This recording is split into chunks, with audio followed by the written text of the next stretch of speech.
So you're thinking about running, but not sure how to take the first step. My name is Brian Patterson, and I'm here to help. Welcome to Brian's Run Pod.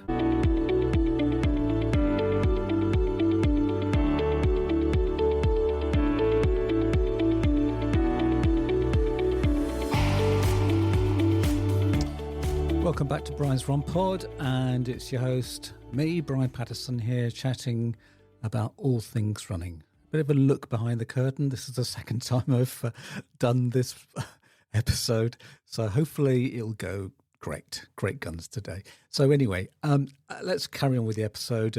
As I record this episode, we're in the middle of a chilly January winter, and if you're out and about listening to me, I hope you're cozy and warm. If you're running and listening, I'm sure you'll soon be warming up. Or you could be listening to me in the summer.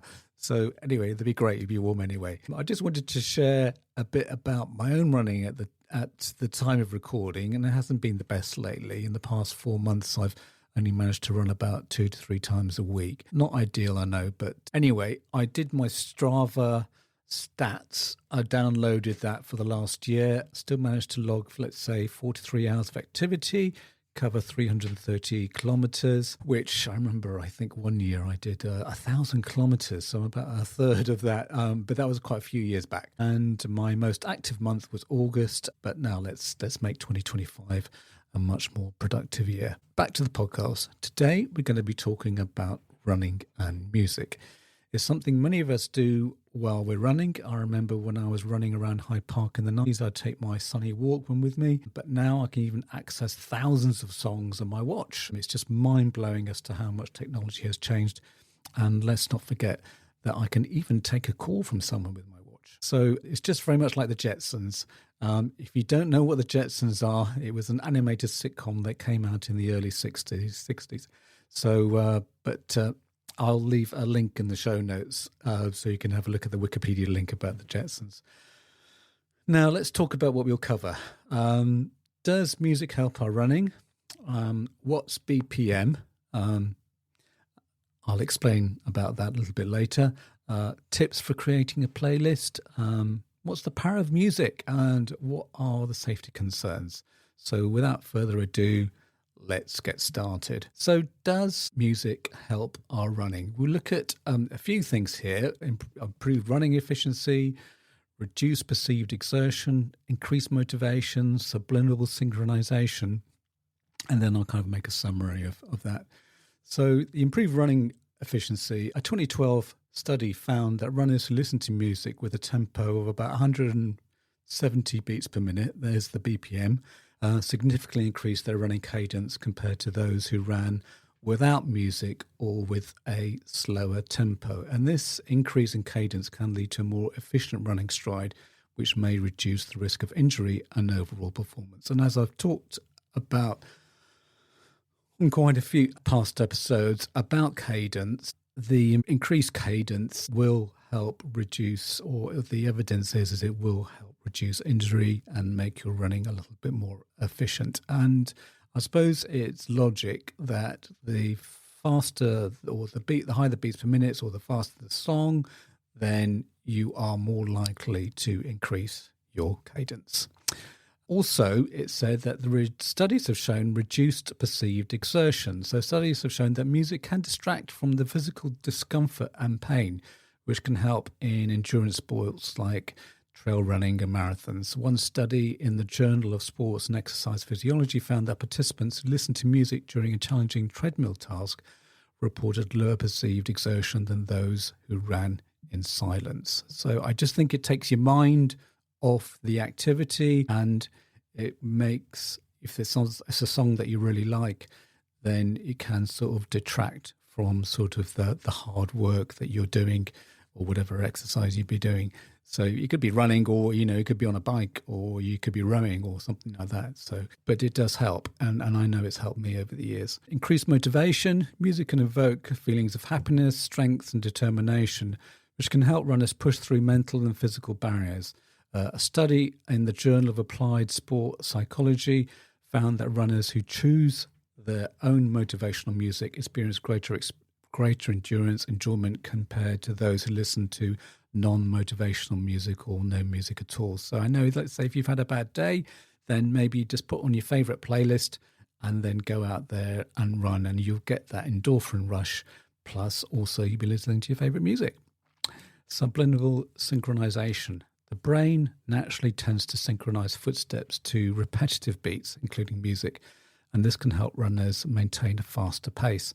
So when movement is synchronized to music, the body becomes more energy efficient, which can improve endurance. And I suppose this kind of leads to the first point, improved running efficiency. So again, I think, as you can see, that the studies have really shown that, having music when you're doing running or physical activity can really help. So in summary, music, it can be a great way to boost your mood while you run, but it might not be as effective at pushing you to your limits. Studies shown that you're running really hard, like about above 75% of your aerobic capacity. Music might not help you feel less tired as much because your brain is more focused on how tired you are. But it can still make you feel happier and more energized. The best tempo for running music depends on what you're doing. So let's say for jogging, a tempo between 120 to 125 beats per minute is usually good. For really hard running, try 140 to 145 beats per minute or even higher. And if you really want to feel more in sync with your own breathing and run faster, aim for 150 to 180 beats per minute. I think we can clearly show there that, as I've said, the evidence is there that having music accompany you while you're running is really beneficial. So let's look into what is BPM. And I did touch on this earlier, which is the beats per minute. Is it related to running cadence? Now, we'll look into synchronization, cadence improvement, efficiency, tempo variation, and what are the ideal BPM ranges.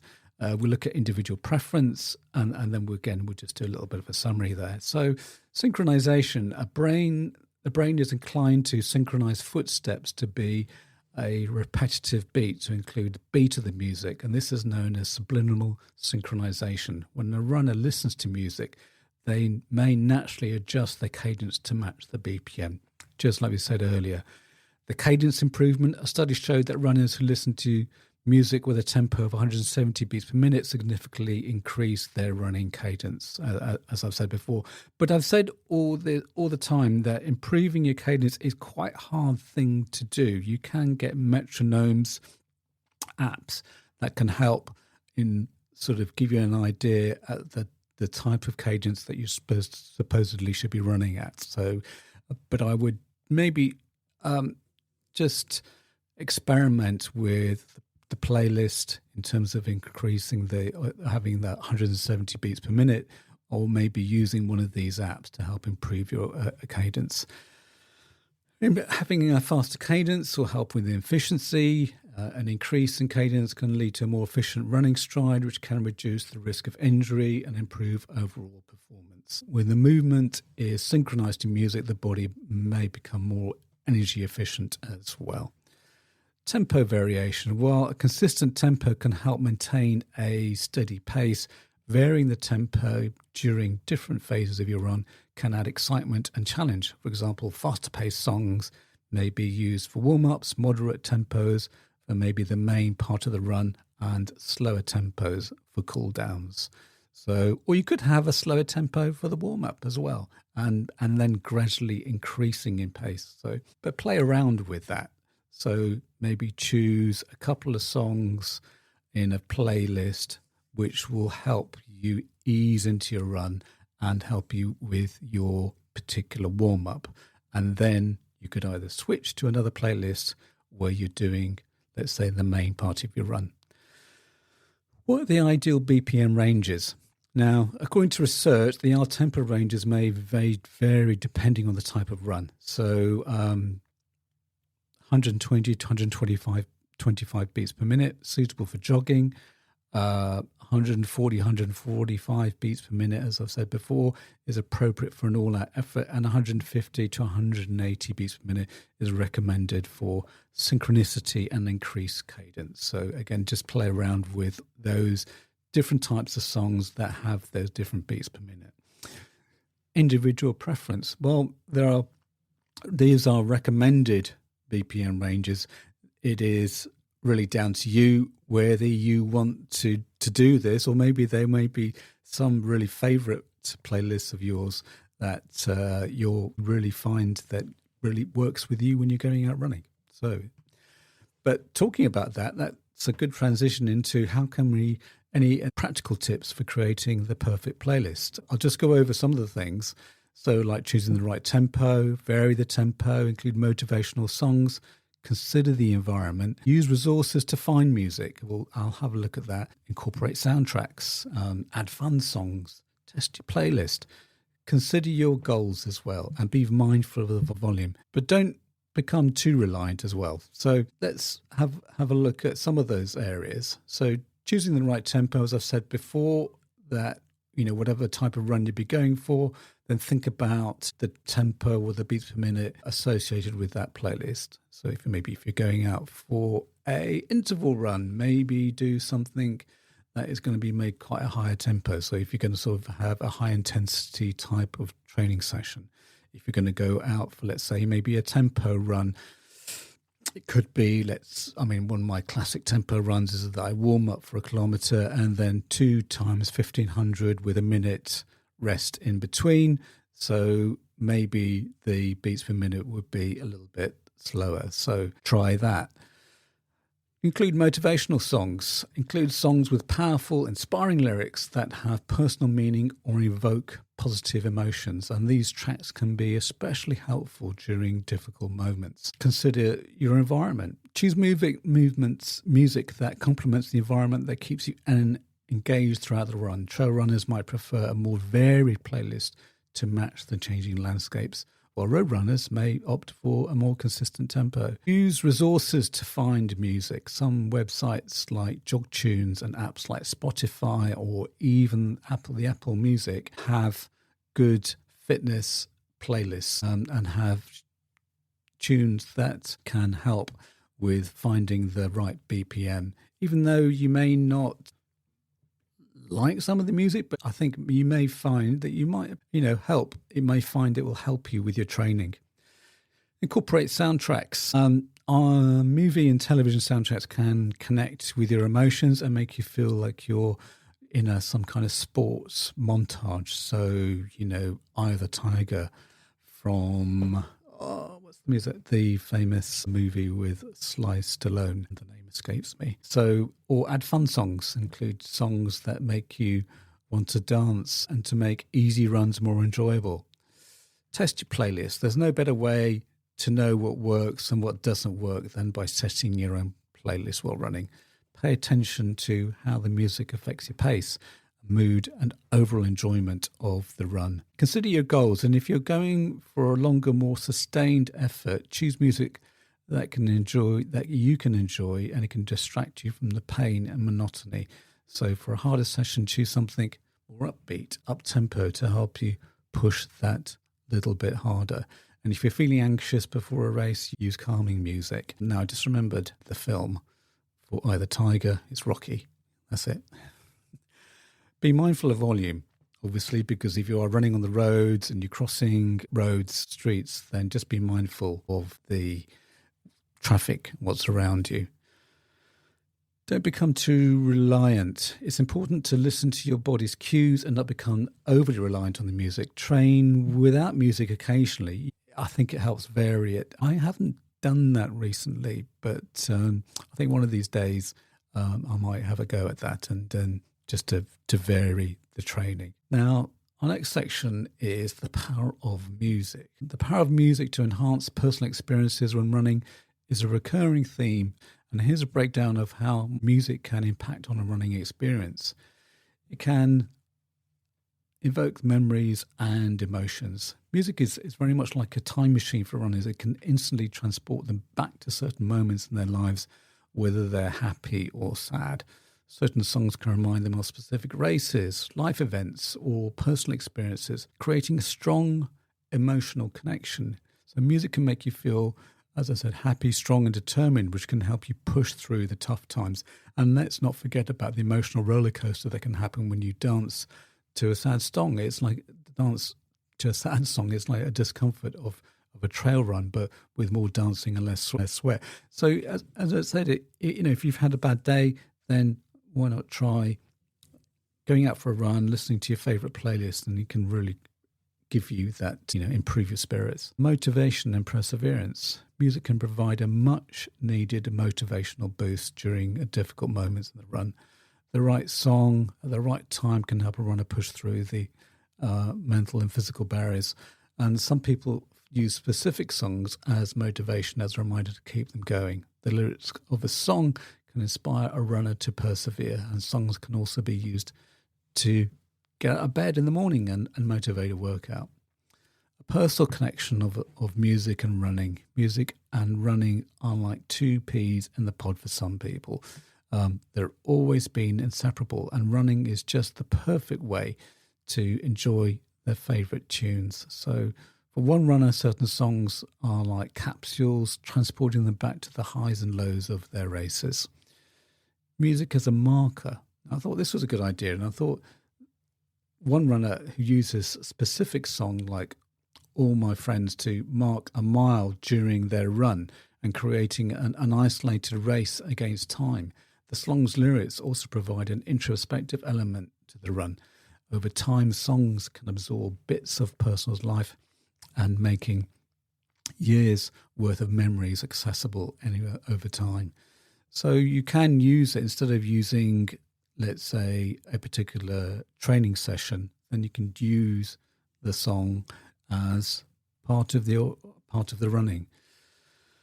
Live music and running community. Sometimes at races, it can be very impactful. So, for example, at the Big Sur Grand Piano Man, Michael Martinez reinvigorates runners with his piano performances. So sometimes they have have music at particular runs, and that can really help you get in the mood for doing that particular event. It could be a 5K, half marathon. Creating the new playlist is like having new shoes. When I create a new playlist, it's like getting a fresh pair of shoes. I can't wait to put them on and then start running. And if there's anything that I can make the running experience more enjoyable, then I'm all for it. In summary, I think music has a real powerful impact in terms of the personal running experience, evoking memories, creating emotional connections, as well as sometimes having shared and communal aspects. So what are the safety concerns? Obviously, I think we did touch on this earlier on. When running with music, it's important to consider safety, hearing, and how it impacts on your training. Situational awareness. It's important to be aware of your surroundings, to stay safe when running outdoors. So some people use these new headphones called the bone conduction headphones and can allow you to listen to music while still being able to hear what's going on around you. Another option is to use only one earbud, or you can use the transparency mode on the Apple AirPods Pro. I can't say about any other manufacturer of earbuds or earphones, but I'm sure they probably have the same types of features.